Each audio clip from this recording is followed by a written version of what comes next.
आपने नमरूद और फिरौन के किस्से तो सुने ही होंगे। अब अगर हम इन लोगों की जिंदगी को आजकल के कामयाबी के पैमाने में तोलें तो ये सब कामयाब इंसान थे, क्योंकि इन लोगों के पास माल और ज़र की पेल फेल थी।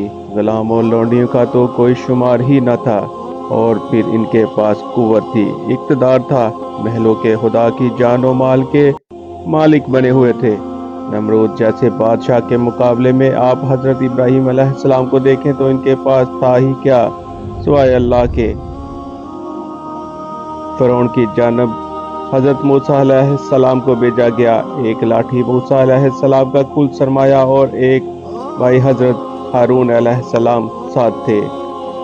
मोमिन के यहाँ कामयाबी का मेयार माल और ज़र और इक़्तिदार नहीं। मोमिन के यहाँ कामयाबी और कामरानी का मेयार सिर्फ और सिर्फ अल्लाह करीम की रज़ा और आखिरत होती है।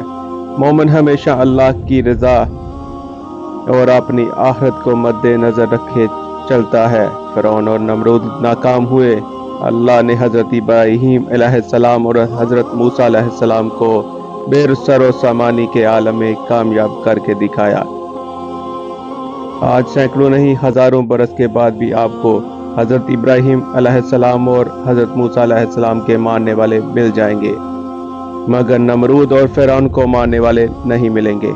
आज किसी को माल और ज़र और इक़्तिदार के झूले में झूलता देखकर इस बात को ना भूल जाना कि चंद रोज के इक़्तिदार और माल और ज़र को कामयाबी का पैमाना ना बना लेना। किसी को लैंड क्रूजर या प्राडो में घूमते देखकर कभी अल्लाह से शिकवा ना कर बैठना, और अपनी गुर्बत फिक्र फाका को ऐब ना जानना, और ना कभी सोचना कि फलां को अल्लाह ने इतना कुछ दिया, अल्लाह इससे राजी है। दोस्तों, अपनी जान और माल असबाब अपना सब कुछ गवा कर भी अल्लाह की रजा और फिक्र आखिरत को साथ लेकर चलना। किसी माल और ज़र और इक़्तिदार की आरज़ू में कामयाबी तलाश ना करते रहना। याद रखना, बंदा दुनिया में जिसकी पैरवी में लग जाता है, क़यामत के रोज़ उन्हीं के साथ खड़ा किया जाएगा। गुर्बत फिक्र फाका बेरसर और समानी को अल्लाह ताला ने अपने अंबिया इकराम और महबूब बंदू के लिए पसंद फरमाया है। अल्लाह पाक हमें अपने असलाफ की मिरास की कदरदानी के तौफीक अता फरमाए। आमीन या रब्बुल आलमीन। अगर आपके पास कुछ नहीं तो अल्लाह से कभी भी किसी बात का शिकवा ना करना।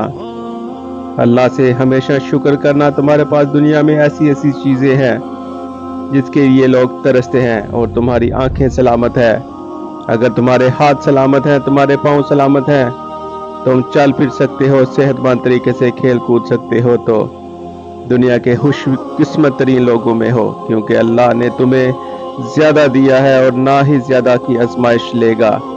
मेरे अल्लाह पाक इन दुनियावी खुदाओं के आगे हमें झुकने से बचा, और हम फकत तेरी इबादत करते हैं और तुझसे ही मदद मांगते हैं। अल्लाह हमें माफ फरमा।